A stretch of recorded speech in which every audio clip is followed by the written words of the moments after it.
Под насловот Пешаците и нивната безбедност во сообраќајот, Републичкиот совет за безбедност на сообраќајот на патиштата организираше тркалезна маса со цел унапредување на безбедноста на пешаците и намалување на жртвите на патиштата.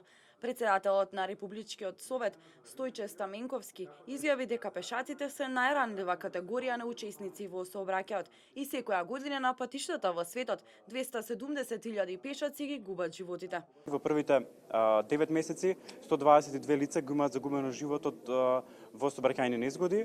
Кога зборуваме за пешаци, бројката на пешаци кои што имаат загинато во сообраќајни незгоди оваа година е 25 лица. Денешниот научен собир, односно денешната тркалезна маса се организира во рамките на одбележување на светскиот ден на жртви во сообраќајни незгоди, кога што светот секоја година се потсетува и му дава признание на оние луѓе кои што го загубиле животот во сообраќајот. На конференцијата свое обраќање имаше и травматологот Виктор Кимиловски, кој изјави дека најчести повреди на пешаците во сообраќајните незгоди се скршениците на долните екстремитети. Ние како травматолози, прво што имаме на увите бројот на повредени пациенти, односно пешаци.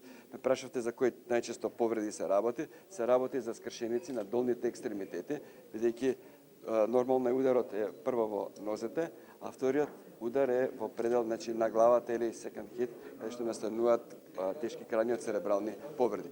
Дополнителниот заменик министер за внатрешни работи Оливер Андонов во своето обраќање посочи дека Македонија со новиот закон за безбедност на сообраќајот создаде услови за намалување на бројот на сообраќајни незгоди во кои учествуваат пешаците, особено со намалување на брзината на движење во населените места од 60 на 50 км на час.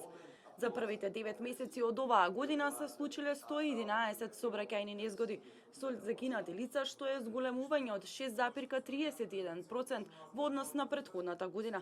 Досега бројот на вкупно настрадани пешаци е намален на 617 од 713 во 2015 година.